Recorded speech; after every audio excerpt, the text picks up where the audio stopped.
Hello and welcome to Season 1, Episode 6 of Supercoach Swordplay. DR, we are back. We didn't upload last week. I was just about as crook as a dog, but what a time to be back. Because I'll tell you what, despite everyone completing their sides, I reckon this is just about one of the most relevant weeks to do this podcast. There's been carnage left, right and centre, COVID chaos. There's so much to talk about. Before we get into all that, how are you, mate? What's going on? Oh, well, not bad, mate, considering the circumstances. You and I are obviously down here in Victoria, so shout out to all the Victorians and people in New South Wales and everywhere around the country that's doing it tough. But we're obviously in lockdown. I think it's going to be another week at this stage. So obviously being a teacher, I'm remote learning, so on the class dojo, on the WebEx all day, trying to give feedback as best as I can. But yeah, look, overall, mate, not too bad considering the circumstances. Haven't been up to much. You obviously can't go out anywhere. But just been doing a fair bit of research about what I'm going to do with my last trade. I think many of us are running out of trades now, but we'll get to the Supercoach in a minute. How's life for you, Johnny? How's the last week been during this lockdown in Victoria? Not too bad, mate. Look, what a week to get sick, honestly. Like, I wasn't going to go out anyway, so I was hoping that the restrictions would be lifted by now. But yeah, obviously no footy. And in regards to work, look, I'm not really affected by COVID at all. We're all social distance, so believe it or not, we don't even have to wear masks at my work. So yeah, we get off pretty lightly, and there's not really a whole lot to worry about when you're just loading semis all day. So yeah, we're really well social distance, and yeah, fortunately for that, I don't have to stay at home and do all the remote learning. So yeah, I definitely get off lightly there, I'd imagine. Nice. Good to get out of the house, mate. Good to get out of the house. Yeah. That's it. How did you go this week, DR? Because I'll tell you what, I had a very, very ordinary week, but I know that you went pretty well because you do have this bloke. I'm pretty sure he was taken, what was he, pick 1 in the super draft, that Sam Walsh bloke that... May have been. What's his name? Sammy who? Sammy who? Yeah, Sammy Walsh. You know that kid from the Geelong Falcons That's right. that I don't have in my team. You know that guy? Hey, mate, you've got enough good midfielders in your team, all right, mate? Don't complain about midfields here, mate, all right? When I'm running with buddy Travis Kelly, yeah. These sort of clowns around here, mate. But look, for me, mate, I've got written down here, it was 24-29 as a round score. Still managed to keep my top 300 rank. I'm literally 300, ranked 300 at the moment. But look, had a couple of stars. We mentioned this man before, Sammy Walsh, 190 odd. Come on down, Sammy. We talked about that goal pre-podcast, what this man managed to do. How good was that, mate? We were both watching it. This bloke is just an absolute star. And the other bloke who's a star for me this week is Titch. So it was a real roller coaster pick sort of mid-season. But his last 5-6 weeks, he's really come home hard. And I'm hoping he can go really strong towards the end of the season. So a couple of stars there, a couple of disappointments. Travis Spoke, just been terrible trading for me. And Zorko, a 74, that's not what I want from my big F1. This man's meant to be churning out 125 plus scores for me. So really disappointed there. And obviously, same as everybody, or basically every coach that I know, I've got Dusty, need to manage him. 1 trade left. I've got Jelly. And news has just come through, mate. Rowan Marshall missing for the next week. I don't know what I'm going to do. I'm relying on Poulter to come back in, Newcomb. They were both subs last week. Oh, man. It's tough. Supercoach life is tough at the moment. How about yourself, Spills? How did you travel this week? Yeah, not that good. Look, I do get off without Rowan, but I think for 1 week it's not the worst case. I mean, worst case scenario is my team, and I went 2,192, which was a top 21% score. So, yeah, as a result, we plummeted quite dramatically in the rankings. 1,187 spots in the ranks we declined by. And, yeah, 4 out of 10 league wins, which was rather surprising. I think that had a lot to do with the fact that blokes had the C on Grundy and I had it on Gawn. He went 95, and I was really surprised about that Grundy wouldn't beat that, and he went 88. So, gee, did I get off lightly there. Pretty much got away with murder on that occasion. But, yeah, unfortunately, I'm back in the 4%, mate. And when you say that you're in the top 300, that just, it just makes me jealous a little bit. But, yeah, it does suck a fair bit. It's like I was so caught up on the players' previous records. I looked at McRae. He went 149 earlier this year, like 169 last year. Why wouldn't you VC him? And then I think Gawn went 180 plus. I remember in 2020, like a huge game, and I didn't have the captaincy on him. I was just spewing. And I VC'd McRae last time early this year, and then didn't take Gawn's captaincy, and he went 176, which was just a crazy score. And I still got McRae's 140, and I was banking that, as you do. But yeah, I promised from then I would never deny Gawn's captaincy option against Hawthorn ever again. And boy, did I pay. And I thought, look, it's going to be raining in Melbourne.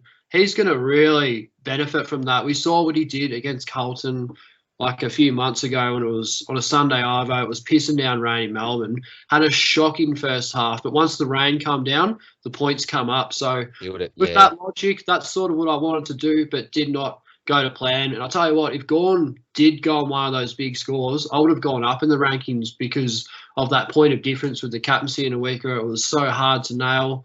I definitely come off second best on this occasion. But yeah, look, just when I thought things were going all right, look, we'll get Whitfield back, but now we've lost Jally just by watching him come off the ground, it looks like he's going to be out for at least a couple of weeks. And yeah, Dustin Martin was manageable with my last trade, but Jally was one we really didn't need. So, yeah, it only looks like it's going to get harder from here on out, mate. Oh, it's tough, isn't it, mate? Quickly going back to the captaincy, I had a big decision this week because I'd vice captain Jack McRae. He got a 124, and it's such an awkward type score.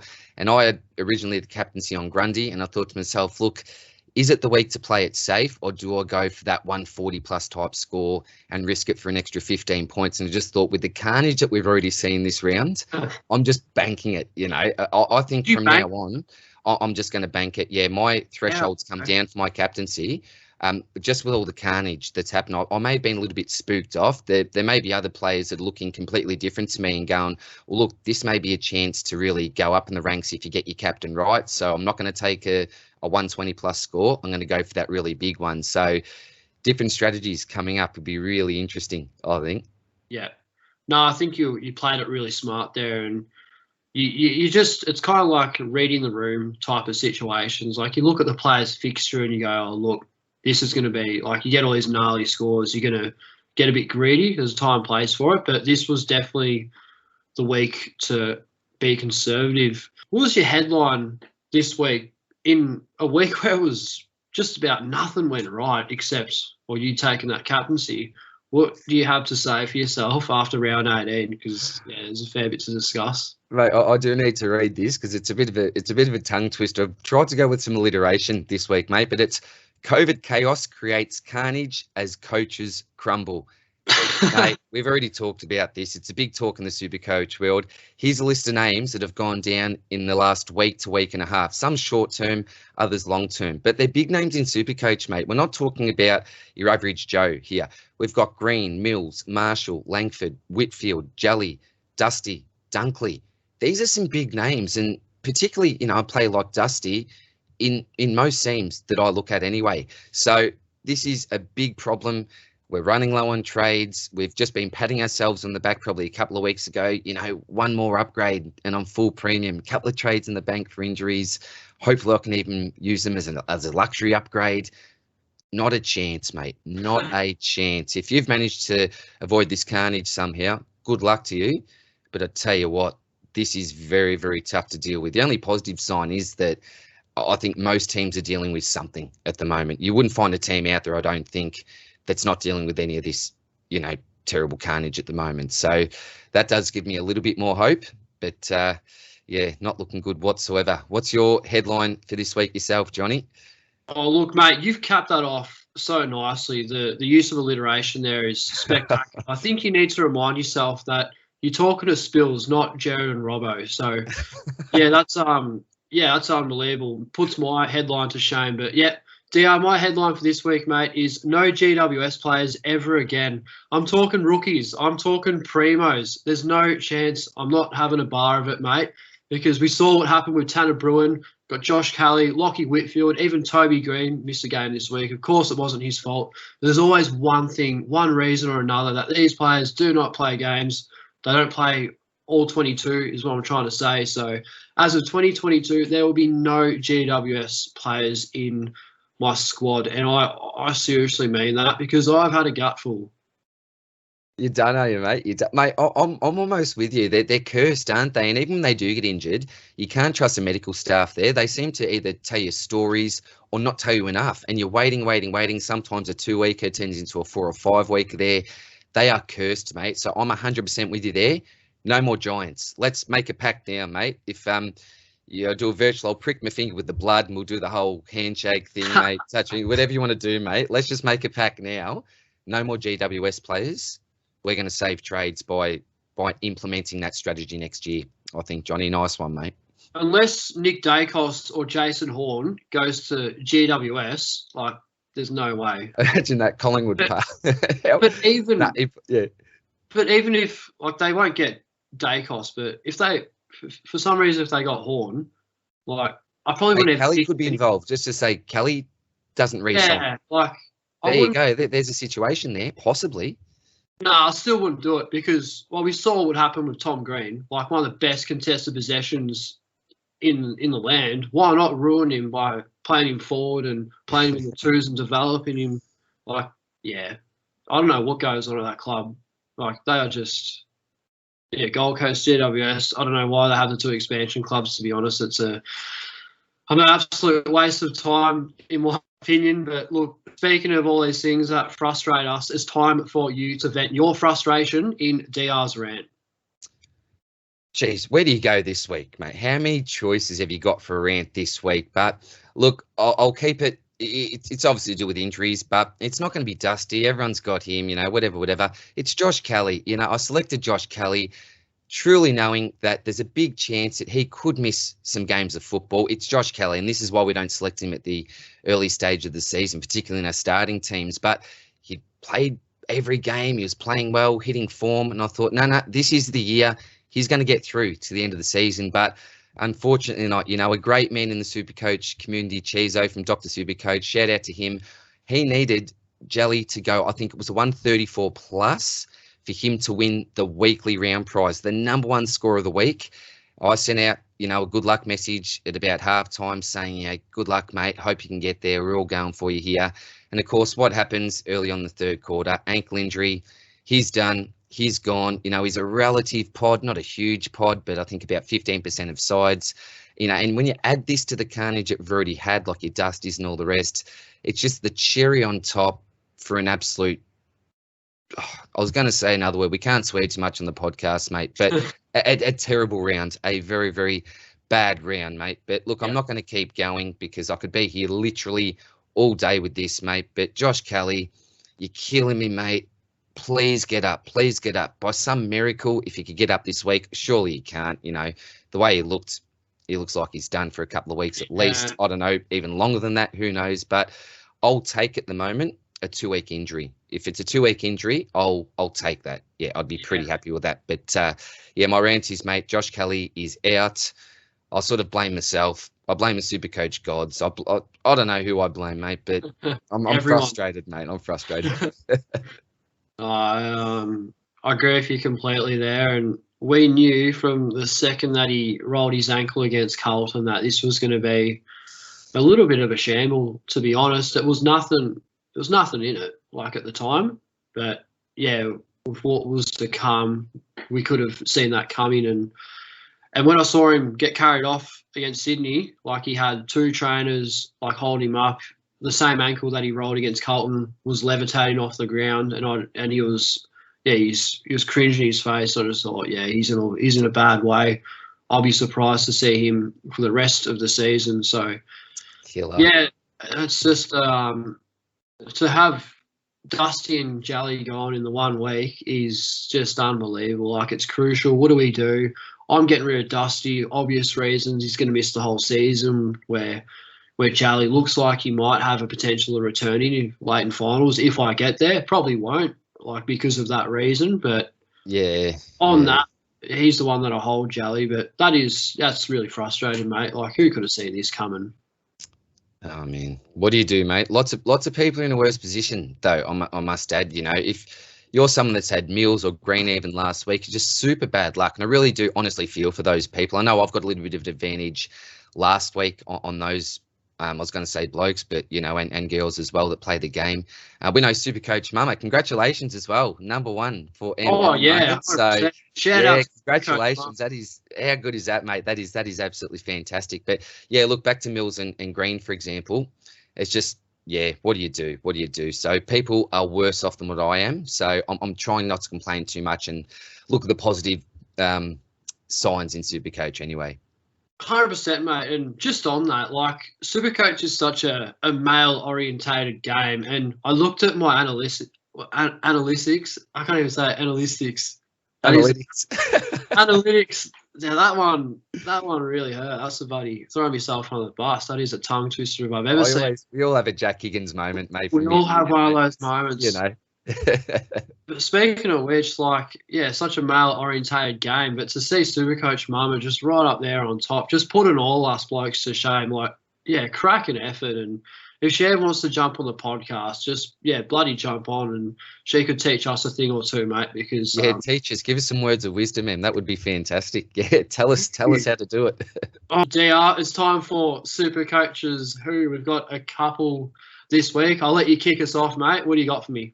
All right, well, this week, mate, now, we don't get too serious on this podcast. We like to have a bit of a laugh, keep it really lighthearted and all the rest, mate. I have a bit of a rant, but it is a lighthearted rant. But my first one is Supercoaches who abuse AFL players or other people involved in the Supercoach community through DMs on Twitter, Instagram, whatever platform you want to use. Mate, I think it needs to stop, mate. It really does, you know.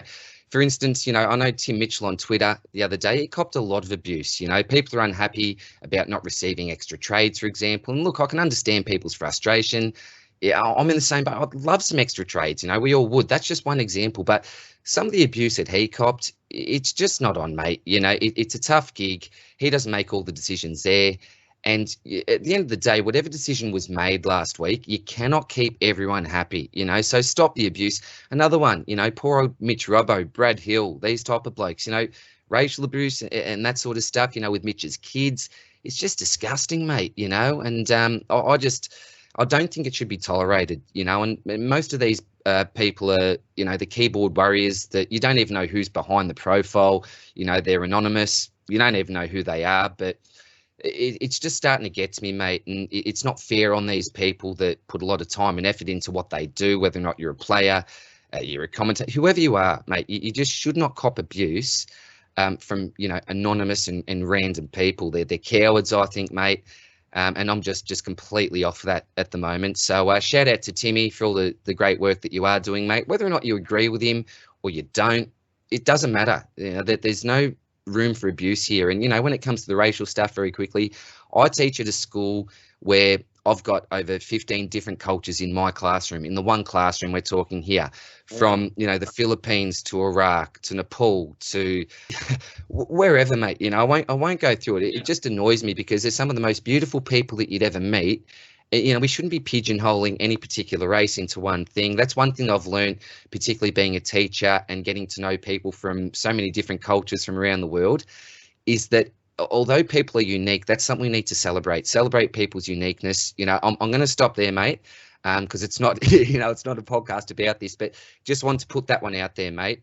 Shouldn't be tolerated. Don't know how you feel about that, Johnny, but yeah, just starting to get to me a little bit, mate. Yeah. Not on.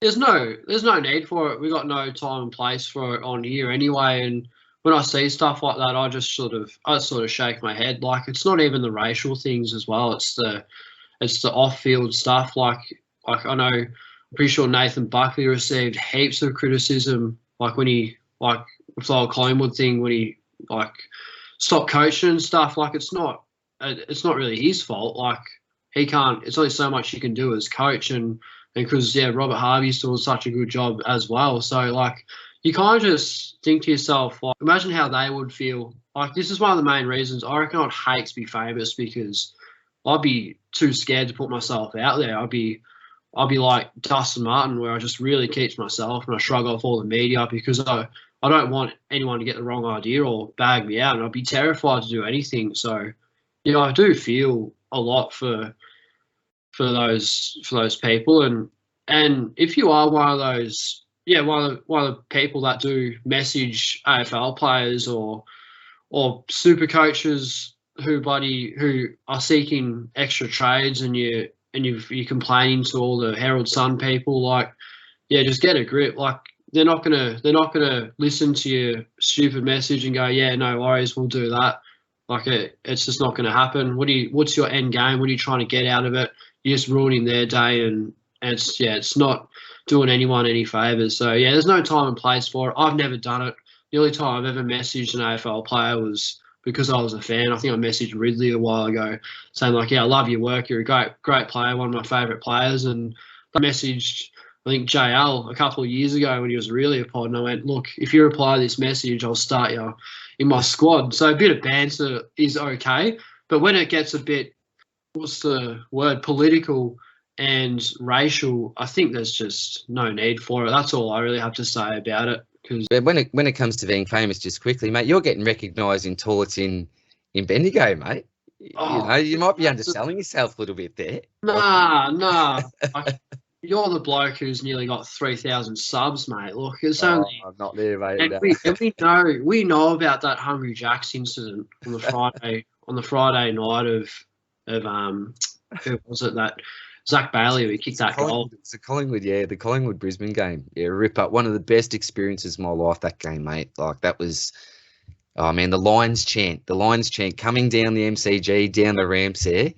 We'll not forget that, mate. That was just a highlight of my supporting career, mate, I think. Yeah, but I think the bigger highlight, yeah, the game was all right, but the Hungry Jacks moment was probably where they draw the line, I think. That's right. No, look, I don't run that super coaches who. It's a bit different. It's kind of what I had. My super coaches super coaches who complain about extra trades. That wasn't really so much one directed at Timmy Mitchell by all means, but just in general, like, save your trades. Stop being greedy. Like, last year, we had 37 trades total, but blokes still abuse it. And it sort of defeats the purpose of Supercoach. Like, it's not fantasy. We just sort of, I don't play fantasy so I wouldn't know it for a bar of soap, but you get unlimited trades, don't you, in fantasy? Is there a trade limit on that? I think there's 2 a week. You can use 2 a week every week. I'm pretty sure. And if any fantasy players are here, let us know down in the comments section. But I don't play it. May give it a crack next year, see how it goes. But always be a super coach, man, I think. But yeah, I'm not too sure. But I think it's 2 trades a week. Pretty sure anyway. But like, you get a trade to, like, from round 1 to round 23. Like, you just get. It's not like Supercoach where you get like 30 and that's it. You can sort of. You got to be really smart with it. So, yeah, if you're seeking more trades, go play fantasy. Don't message Tim and say, mate, where are me bloody trades? Like, you're a disgrace. There's no need for it. So that sort of links up to what you were saying, and I think it was a really good thing to get that up on the podcast now, because hopefully that can just stop. I know it's not going to stop, but hopefully it can calm down a bit, because I do feel a fair bit. We'll move on though. This was my second one, and that was super coaches who got a 120 plus captaincy score in a week where it was virtually impossible. And I had it on a platter with McRae, and I threw it out the window. I just bloody grabbed it and went, nah, not copping that. And see you later, Spills. You're in the top 4%, and rightly so. So yeah, that one stings a little bit. It's got to be. It's like you have bad luck. It's like whenever you play it safe, someone gets a monster. Whenever you don't, whenever you take the risk, bad things happen. So cursed with your captaincy, unfortunately, this year, Spills. But there are, 5 weeks ahead of us for you to get it right. And if you get your captaincy right this year, or at least for the remaining 5 rounds, up in the ranks, mate, up in the ranks. My next super coaches who have 2 injuries or less to deal with. You are in an ideal position, because there are teams, and we've talked about this a lot, so I won't go on and on about it, but there are teams at the moment that are dealing with 5 or more players that are missing short term. So if you're only dealing with 2 or less, you're in a bloody good position at the moment. Yeah. So well done to you, or good luck anyway, one of the 2, maybe a bit of a mixture. Oh, if you got any trades at all, like, fantastic. I've got 1, but that's got to be used on Dusty. If 2 would be so handy, but that's just the way of the world in Supercoach. My last one was Supercoaches who jumped on Lachlan Bramble when the Uh, time came. He was one that I did miss, and that was a really bad miss on my behalf. And I'm talking up there with Riley O'Brien in 2019. Believe it or not, I missed him as well, and that one bloody hurt. So yeah, these are just some of the rookies that you don't want to. Yeah, you don't want that ship to sail. And yeah, I jumped on Newcombe instead. A little bit of bias, I reckon, with that bloke being from back my region. I sort of backed him in and got sucked in to his go with the 40 local lad. Yeah. 100%, every day of the week. But yeah, Lockie Bramble is taking the piss and yeah, really, he's setting the tone. He's setting the tone of halfback and dashing in that number 16 Guernsey that was worn by Isaac Smith last year. So he's wearing that jumper proud, and yeah, credit to whoever has him. But what perfect coverage he would be for Josh Kelly not to be for me. If Bianco doesn't play this week, I am absolutely rooted, mate. With you there, and also with you with the fact that I'm not a Bramble owner. So, Yeah, man, it hurts not having. People loop Taranto with him. It's amazing. I just didn't see these big scores coming. I thought it would be similar to Newcombe, a similar output. But yeah, unfortunately for us as non-owners, he's absolutely killing it at the moment, mate. And my last one is someone that is killing it, someone that I do own. We've already talked about him. Supercoaches who started with Sam Walsh.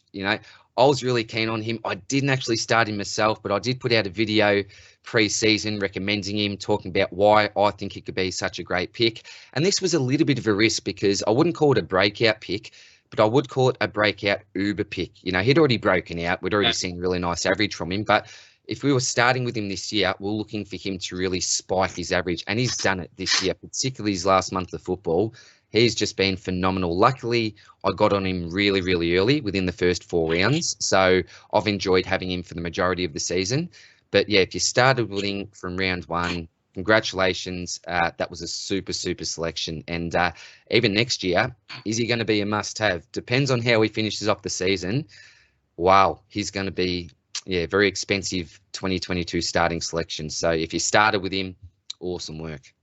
Mate, I absolutely agree with you. And yeah, Sam Welsh, the chosen one, is definitely in contention for my starting selection in 2022. I 100% agree with that, mate. But now it's time for some things that we don't actually agree on. And this is a rare occasion because, look, we've got a lot to say. We're always on the same boat. But at the moment, we're not. And we've got a couple of things that we're going to nail down. And it is time for locking horns, DR. And we've got an interesting one this week. And it involves one of my tradings from last week. And yeah, once again, a massive shout out to Jonathan Carr. He nailed that one right there on Friday night. You know exactly who it is, and I'll let you kick us off here. And if you want to grill me right here, right now, go for it. I'm all ear. Look, mate, I can forgive you for trading in Isaac Heaney. I thought, okay, F6. So you've got to take a bit of risk, a little bit of value, right?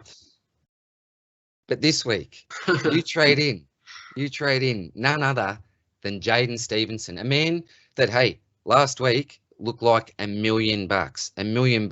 Phenomenal. What a game. What a man last week. 100%. Yep. But Johnny, prior to last week, I've had a look at some of his scores. Wow. We're talking about a season average of around the 70s. He's thrown out some 40s, some 50s. Mate, this is the biggest hot cold selection you've ever seen, and he's been more frozen than he's been on fire this year. Have you just looked at this one game and gone, right, this guy is going to be the next Jack McRae here? Jack still likes scores. What do you see in this pick, Johnny? If you've just gone off one game, surely there's got to be more logic to this. But Heaney 1 week, Stevenson the next. Man, what's going on here? You're taking a risk here. What's going on, Johnny? Explain to me why. I've got a trading addiction. No, I think I just have not enough money. So I had a plan, and that was to get Tom Hawkins, and Tom had to go 70 below, and I would have just got him, I reckon. I would have pinched him. But he had to turn it up against Freo. He had to kick 4+ goals and score 120+. He just had to do it of all the weeks. I just couldn't get there. I just fell short, and I thought, I need to upgrade this week because I'm sick to death. Many people do not know this because I haven't uploaded in the last couple of weeks, but I'm rolling with Ollie Henry at F6. What are you doing? Like, he served me up, what did he go, a five score, like something really bad. Didn't even get 10. Then he went 19. Well, that's better. We're getting some improvement. He did give me a 50 this week, but that was on the bench. Where was that 50? In the right direction. Where was that 50 last week? So I just thought, look, I've got to patch this up or else I need to do it soon. Otherwise, I will not make Supercoach finals, especially in that cash league. Gee, that's going to cost me a fair bit. So I needed to trade someone in that week, and I thought the reasonable bloke around that price is Jane Stevenson. And he's actually, like, yeah, he does serve up a couple of ordinary scores, but I see a lot of 70s and 80s in there as well. Like, they're not great, but I'll take that at F6 and the odd, like, 120 plus means really turn it on. And I followed up this pick, and he tends to kick a lot more than he handballs as well. And when he kicks, he's generally looking to hit up a longer target. There's a lot of overlap run with this selection. He wants to turn and go corridor side. But what hurt him on the weekend, look, I know it didn't look good. He scored high 60s. That's not the best. But if he was that little bit more, like, effective, I'm banking in a 90 just of how he played. Look, I only had the 18 disposals, but there's a lot of Bontempelli about this pick because we see Bontempelli get underscored a fair bit when he does have those clangers. I think Stevenson was the exact same situation because he's a high-risk, high-reward player. When those kicks hit, that's 15 points right there, nearly. Like, he's line breaking, he's kicking long, meters gained, effective, and if you're lucky, he gets a goal assist. So, look, I didn't mind him as a selection. Look, I'm not a betting man like James Stevenson, but I'm more than happy to take the punt on him. And yeah, North Melbourne have been great to him, and hopefully I can get a better response because yeah, a lot of 80s in there, and 80 is good enough for me, mate. And with a break even of 5 at the time, I just found it a little bit too hard to pass up. So that is my situation, mate. This is the lesson we learned from 2021. This is what happens when you pay up the absolute top dogs in the midfield and you burn all your rookies on Josh Kelly. This is what you got to do to make ground. So, yep, I can understand why you lock horns on me, but there's not much I could have really done, I don't think, DR. I'll give it to you. That's circumstantial. So I suppose with the money that you had, I looked at some options around a similar price as well. You know, Tom Lynch and these types, Tommy Atkins. I suppose out of that bunch, you probably have selected someone with some upside, I think, like Stevenson. And the big thing, as you said, mate, if you're bringing Stevenson in and getting Ollie Henry off your field, that's big, mate, because Ollie Henry, I'm worried. I was worried at some stage that he'd finish the game on a minus score the way this bloke was going, mate. I didn't think there was any lower that he could go. He was looking bloody terrible, right? But his game over the weekend, clearly his best game for Collingwood. But I suppose the scary thing is that, you know, 3 goals, still only a 50 score. With most rookies, you'd be hoping that's at least a 75-plus type thing. But, yeah, look, Stevenson over Henry, I'll give you a pass mark. Mark. Yeah. I was a little bit too harsh, maybe, mate, without knowing those circumstances behind the pick. Yeah, and the man you just brought up, Tommy Lynch, he was another one as well. And didn't he have a shocker? So, look, it could have gone worse. And, look, it's only 1 week. He can still respond. And remember, he only had, like, 18 disposals. He had 35 the week before. So, he's one of those players. You never know what you're going to get from him. I actually should have that. The could be worse slogan. I should have that printed up somewhere every time I look at my Supercoach team, you know, just look up. It could be worse, you know, because, oh, man, the carnage, man. Let's hope for some luck. Let's move on from the carnage. I don't want to talk about carnage anymore, mate. Let's try to get positive. Mate, I don't want to talk about carnage, but I want to talk about some big calls. I want to talk about some controversial statements that are going to spark up an absolute barbie towards a few viewers. Very few will agree with a couple of these calls, but we drop them right here and they're out there and there's nothing that anyone can do about it. Let's go. I'm going to kick this one off, mate, because I've been raring to get this one out for quite a while. It crossed my mind a few weeks ago and I thought I might say this in the Swordplay podcast. I didn't last time because I wasn't brave enough, but I've swallowed up. I don't know what this is. So I'm really intrigued here, mate. How controversial are you going here? It's yeah, I'm ready, mate. What do you got for us? What's your I'm big just going to go out there and say it. My big call for this week is Jack Steele is a better looking bloke than one Basilenka Bailey Smith. What do you reckon? Oh, mate, talk about a big call. Oh, this is a big call. It for this one? Am I going to cop it for this one? Probably. You might be thinking, Spills, you got Basilenka sticker on your car. What's going on here? But I don't know. Just watching Steele play, he just looks like the type of bloke where, look, I'm not gay by all means, and it's okay if you are, but I'd probably pick Steele. I reckon. He's not a bad looking bloke. So I just thought I'd be worth a. What's that? So you're obviously saying Steele here is the best looking man in the comp, because surely you think Baz is second. Yeah, lock it in, Eddie. Yep.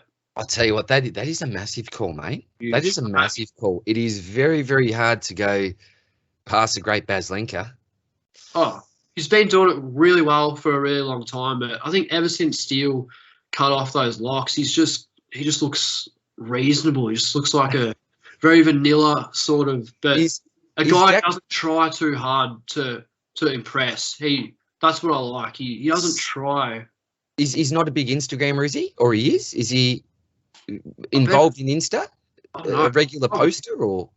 I'll have to give it a follow. I don't think I've looked it up, but I'll tell you what, he just goes about his business and gee, doesn't he go about it well? And Bailey Smith might be overcompensating for something with that mullet. Has it got to be shaved off? I don't know, but no. Never. I remember Ivan, the big Russian at Richmond, when I think he might have lost the mullet. Was it him? I think he lost the mullet. I remember Tex had the mullet with the big moat, mate. I'm a huge fan of the mullet. I remember I'm an 80s kid, mate. So I grew up with the mullet, the spikes up top. Oh, man, you cannot go past a good mullet. So for that reason, I cannot agree with that big call. I can't go past Baz, mate. I'm sorry. It's a decent call. It's a decent call. It's not a hugely outlandish call because Jack Steele is a good-looking rooster, but Baz, I'm staying true to Baz, mate. I'm staying true. I'm surprised that you are not sticking loyal to the man who you have on the back of your ute. You have this man's head plastered on to the back of your ute window. So, yeah, I don't know, mate. I don't know. It's a big call. All right, here's my one. I need to look at this because it's slightly complicated, but I'm going a little bit different this week. I'm actually proposing a trade at the end of the year involving 3 clubs and 3 players. Now, there's a couple of little bit of loose change thrown around here with a couple of later round picks. I'm not sure if these teams currently hold these picks and all the rest, but there's a bit of a general sort of thing, mate. Here we go. So it involves 3 clubs. So we've got Richmond, Freo, and Geelong. All right. So Richmond give Daniel Rioli. I think he's a little bit stale there at the moment, struggling to maintain his regular best 22 spot, and a 4th rounder to Geelong. So Geelong will receive that. Chera is going to go from Freo. He's going to make his way to Richmond. And Freo are going to get Jordan Clark from Geelong, as well as a 3rd rounder. And Jordan Clark's obviously a WA boy. I think that works well. I think Rioli at Geelong, he can replace an aging player like a Dalehouse, for example. I think he could really add a lot to that older sort of Geelong mix. I know that Jordan Clark, well, I don't know, but I've heard there's strong rumours that he really wants to get out of Geelong now because he still hasn't got much of an opportunity this year. So I'm really not sure. So look, at the end of the day, mate, Richmond lose Rioli, a 3rd rounder and a 4th rounder. They get Chera back. Geelong lose Jordan Clark and receive, obviously, Rioli and a 3rd rounder.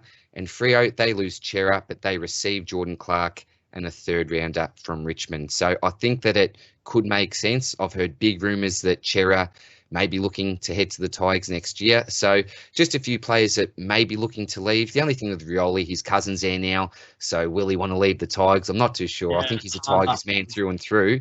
But just showing something out there, mate, players that are out of contract and maybe looking to move in the off-season. It's a huge call. It's a big call. But, yeah, just putting something out there, something different for a change, mate. Yeah, unlike you, I actually agree completely with that one, and that's a trade that I reckon could actually eventuate. The other thing I don't agree on that much is I just can't picture a Rioli in a Geelong Guernsey. It's almost criminal. Maybe they give away a pick or something or a future first rounder. I'm not sure how they're going to do it, but I would love to see Jordan Clark like fulfill his full potential in his home state in WA. Look, the poor bloke, he was taken. I'm pretty sure he was he a first or second rounder of that super draft? Oh, he was bloody close. He was definitely the top. Was he around 15 or something? Yeah, Pick top 15. at I least. could be making that up. I think it's around the mark though. Yeah. Super draft though. That is an impressive draft. He's almost the top 10 selection of last year. So the bloke's got talent and he's got pace and he's got great football smarts. But Chris Scott just decides to play a full team of 35-year-olds. And yeah, he's going to be paying for that in about 5 or 6 years when all those blokes retire. And who's he going to play? You got to play your kids. And I think Sydney Swans have done that really well with Sam Wicks, Errol Goulden, Braden Campbell, all these absolute guns that have been coming out of nowhere. They're just kids, but they're getting their opportunity and their confidence is up. Why don't Geelong do that? I don't know. And that's what I reckon is going to really cost them. If they don't win the grand final this year, what are they going to do next year when all these players are a year older? I'm not sure. So, yeah, Jordan Clark at Freo, that's where I reckon he will go as well. And, I think it's pretty obvious that Adam Shearer is linked up pretty well to Richmond. He's wanted to go there for a while, I'm pretty sure, and we haven't seen a whole lot, but he hasn't put the pen to paper yet, and that only, to me, suggests that he wants to leave. Who comes in, I'm not sure how that whole three-way trade will work, but I think you're really on the ball there, and, yeah, at least one or two of those will eventuate, I reckon, DR. See how we go. May need to bookmark it, mate, but look, it's so tough. And as you said, probably, if Rioli obviously stays at Richmond, maybe a pick thrown in here and there. But I agree with you, mate. I think at least a couple of those things, definitely a chance to happen. Yeah, no doubt, mate. No doubt. It's that time of the week, DR. It's time for the Supercoach sacrifice. I'm looking forward to this one. It's been a long time coming. We haven't done it since, I sacrificed the Irishman and Jimmy Madden. You sacrificed the R2-D2 Boson Volagi, the Star Wars theme. Do you want to go first or do you want me to go first? What do you reckon? I'll crack in then, mate. You'll crack in? Oh, you take the honours this week, mate.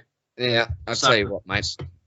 There's something that we've been getting lately and something that I think we will be getting from now until the end of the season.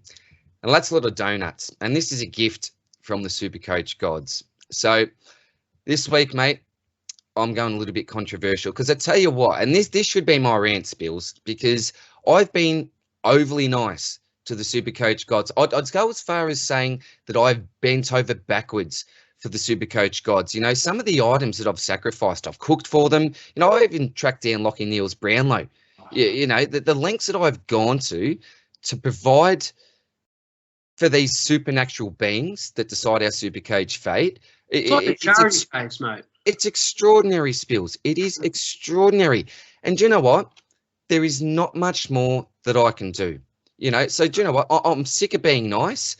My sacrifice this week to the Supercoach gods. There you go. That's pure on a plate. Pure on a plate. Supercoach gods. Cop that. That's what I'm going to give you. Outside. You want me to cook for you. You won't accept my offerings of bacon. I've given you popcorn. I could have made you some popcorn out of my R2 machine, homemade type stuff. You wouldn't make him pop. What have you done for me? Not much. So I'll tell you what. There you go. A plate of poo. That's my sacrifice this week, Spills. Cop that, Supercoach gods. Well said, mate. Well said. And this is my sacrifice for this week, and I think a few have already nailed it. Just if you're a big fan of George's YouTube channel, if you've been watching him since the start of 2019, you'll know exactly where this one is going just from the background. But DR, mate, my sacrifice for this week is Isaac Heaney, aka I Dream of Heaney, and I have sacrificed this little genie egg. This is a symbol of good luck, and this this is dedicated to Isaac Heaney, because you know what bastard he can be, an absolute basket case of a selection, and he's burnt a lot of blokes. And there was a bit of discussion halfway through the year over the buys where we could jump on him. He's really cheap, but he just didn't get the job done.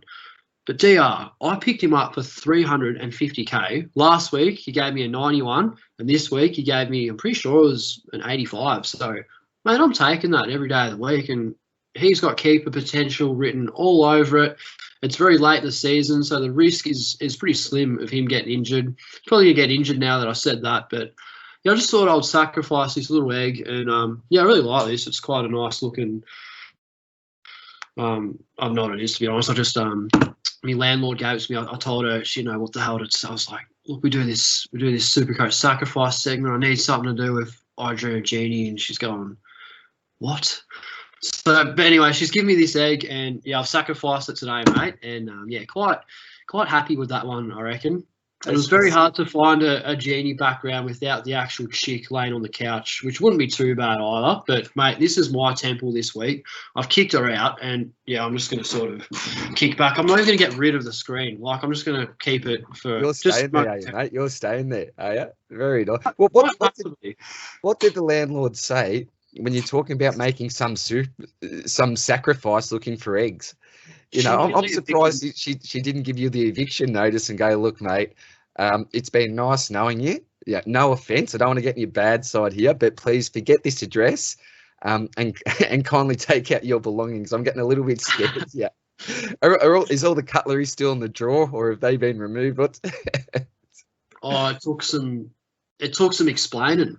I could imagine. I had to give her a solid like paragraph like this long. Like, yeah, so I do a podcast with this mate. We have this sacrifice, and there's this guy called Heaney. His name rhymes with Genie, and she's going, yeah, no worries. I've got a couple of items, and yeah, she come to terms with it, and yeah, she was fine with it. So yeah, she did give me this egg. So yeah, very happy with that. And yeah, I'm not too fussed about this sacrifice because I'd much rather the Genie temple in the background than a handful of donuts. So yeah, I'm going to take that every day of the week, mate. But, mate, do you know what? They can't hurt me any more than what they've hurt me. No. Actually, I take that back. They could do a lot worse, actually, couldn't they? Actually, do you know what? Supercoach gods, I'm sorry. All right. I was angry. I was frustrated. I needed to take it out on somebody. Heat of the moment. I may need to edit that bit out, Spills, that Supercoach sacrifice. They've already heard me, though, haven't they, the gods? They know everything. They see and hear everything. So, it is what it is. I've made my bed now, and I need to sleep in it. 100%, mate. 100%. But look, it's nice living a bit of fantasy. But I will get rid of the background. I don't want to, but I'd love to have it here. But we've got some serious business to discuss at this point in time.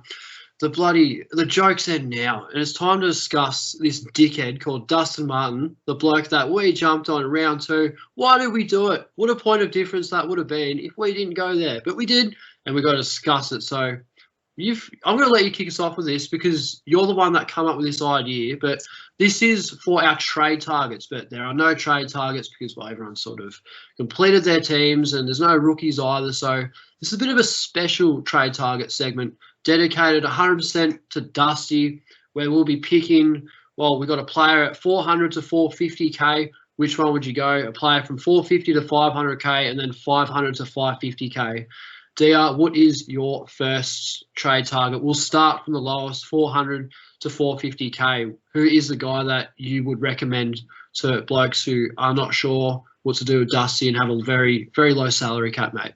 Well, my trade target in the 400 to 450 price range, you can't go past Bolton, mate. He's an absolute star when he's on. Look, the last month has been a little bit iffy, but the last couple of weeks, I think that he's really bounced back. So given the fact that Dusty out, that there's a lot of carnage out at Richmond at the moment, I expect this man to really, really bounce back, have a strong end to the season, play some more time in the midfield. And I have mentioned before that I think he's a real barometer of the Richmond side. So when this bloke is up and about, I think Richmond are as a side and they need him to play well.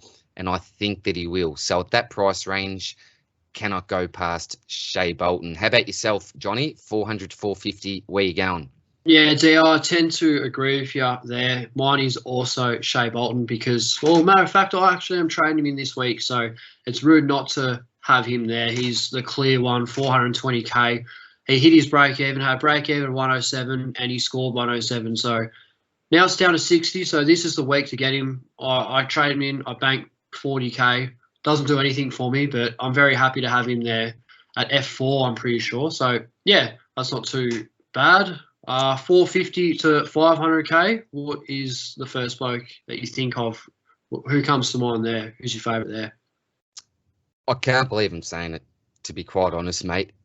NDHP should be tattooed on his forehead in capital letters. It's not what I think it is. I think it may be. I think it may be an absolute knob of a bloke, in my opinion. I don't know him personally, but I've heard and seen a little bit, from, around the traps. It's Jordan De Goey. It's Jordan De Goey, just above 490,000. I think that he's the best buy with current form, mate. His 4-round average, I think, is around 114 to 117, around that mark. Yep. Playing in the midfield, looking good. Finding the ball 30 plus times a game. I just think that out of the rest of the options that we've got, he's probably the bloke with the most upside. However, does have a lot of downside. So if it's not him, maybe Bailey Dale a second, but you've got to choose one. It's Jordan De Goey for me. It's Jordan De Goey. And as I said, I've had trap on him in the stock market video during the year, but you've got to base it off recent form, a change in role, compare him to the other blokes that are around that price range. For me, he's the one that stands out. So Jordan De Goey for me. How about yourself, Johnny? Mate, on Jordan De Goey, I just reckon the blokes that are trading in Jordan De Goey are the same blokes on the Channel 7 Facebook page with all that propaganda saying that De Goey's going to be the next Dustin Martin. Get out of it. Get out of it. No way. No way, mate. Mine is Tommy Hawkins. He is in serious form, and he's got a big trend in the back half of the season. We saw what he did coming into finals last year. He went 200 against Port Adelaide. This is a bloke who, well, we've spoken about this before, but you can't start him at 600k. You just can't do it. But can you jump on him at 450, 460? Absolutely. So he was the one that I really wanted this week, but he just, as I said before, dominated against Freo. He's kind of out of reach for me at the moment, but I love Big Tommy. He's a fantastic player, and he's probably the only player at Geelong that I really do like. I think he's a superstar and one that I'm spewing I didn't quite get in. I can see why you think De Goey. Look, he's got a really good 4-round average. It's huge, and it has to be said, it has to be respected. But look, he's been very notorious for his inconsistency, and I think Tommy Hawkins, he can be inconsistent every month or so, but he could give you 3 weeks of just bags of 5. He could turn it on at any point in time. So I think Hawkins for me, mate, is quite hard to go past. Not bad. And do you know what? At the end of the day, mate, when you look at the pros and cons of both players, they're actually pretty similar. There's a lot of upside, but there's a lot of downside. But what Tommy does have ahead of De Goey is scoring history and consistency. It's all about jumping on at the right time, though, because he can have those really lean patches. And then he goes nuts, like you said, capable of 180 to 200 type. So if you jump on him now and it's the right time, this could go very, very well, very well. So, look, I don't mind the Hawkins pick whatsoever, mate. I think it's a pretty good shout out. Now, for me, in between 500 to 550, which is the last price range, very, very easy one. Enter the Hall. Enter the Hall has let me down once in 10 weeks, which was a 73, 74 type score. Apart from that, this guy's just phenomenal. Yeah, just over 545k. So just manages to stay within that price range. But I just don't think that you can go too wrong with this man. Durability, we've talked about this. It's a little bit of a concern. But, from what we've seen over, the last 3 months, I think it is now, he really hasn't missed a beat, So for me, that price range, mate, it's got to be my man, Hawley. And I'll tell you what, probably my favourite selection this year, my favourite trade in this year. I'm just, love it. Love it. How about yourself, Johnny? Yeah, I agree with you.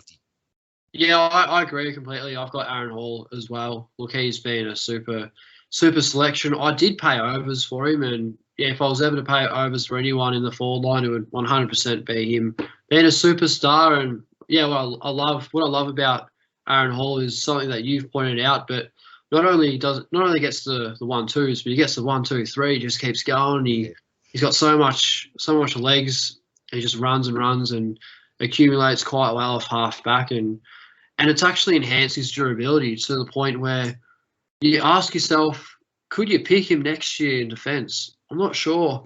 It's a risk because he is very injury prone, but very friendly role. He's not going to get much contact and looks the goods, mate. So yeah, I tend to agree with Aaron Hall. Well, there's only one that we've disagreed on then, and that's De Goey and Hawkins. But yeah, I think they're both viable selections anyway. Yeah. But tough choice. And I'll tell you what, I would have definitely had Rowan Marshall in there if obviously the news hadn't come through that he's missing the week. So he would have been my man because I traded him in last week. Oh, I wouldn't believe it, would ya? But he looked really, really good, but just unfortunate, not viable this week. But look, if you're still looking to make a trade next week in your forward line, then Rowan's going to be a great selection, I think. Yeah, no doubt. DR, it's time to wrap up this podcast. What a great podcast it was. We covered a few things. Very relevant, as I said at the start of the video. I knew this one was going to be a big potty because we've got a lot to talk about, injuries and COVID and all sorts of carnage. But look, before we do go, mate, what are your captains for round 19? Oh, look, vice captains, easy for me this week. Carlton are playing North, and I've got Sam Walsh. Just the chosen one, mate. It's a no-brainer. It's an absolute no-brainer. So yeah, I'm going with Walsh as vice captain, and then look, like most weeks, my fullback man is always Jack Macrae. You know, he'll probably give you around a 125 type score. A couple of times where he's just gone the 100 plus, just managed to get there. But all in all, I think it's just a safe backup selection. I think Walsh is a terrific vice captaincy option, but Macrae for me is probably just the safe option that I fall back on. You know, Clary, he's been back in form, which is good. Who else would I go? I think even Danger, maybe a Dangerfield. He's been in good form. I think he's got one of the later games as well. Yep. So yeah, certainly Sam Walsh into either a Macrae, Dangerfield type. Oh man, I've even got Dane Zorko. His record against Gold Coast is really good as well. And we haven't even talked about Lockie Neal. Lockie Neal injured his shoulder at training. I reckon he's going to be right for this week. But he was holding his shoulder, came off in pain. So, doesn't he had just a terrible year, mate, with luck. But, that's probably where I'm going, mate. Now, I don't own some of the blokes that you do, some of those big dogs in the midfield. Who's in the mix for you this week, mate? Oh, look, it's hard not to go past a VC on the best-looking man in the business, in Jack Steele. That guy. Yeah, I've got a VC Steele. Got to pay him the respect he deserves. He's just been so good for a 145 week in, week out. He's done it again.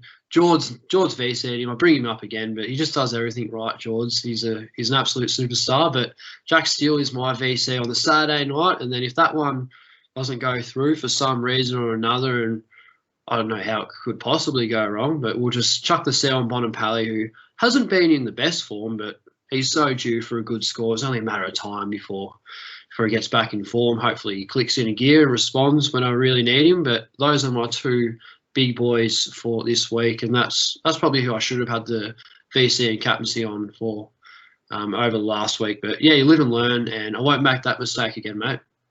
Oh, he still hasn't let you down, has he, lately? He just has not let owners down. He's probably one of the biggest thorns in my side, I think, this year, is not owning Jack Steele, not jumping on him when I should have, when he was around the 560k mark, just took the buys into account.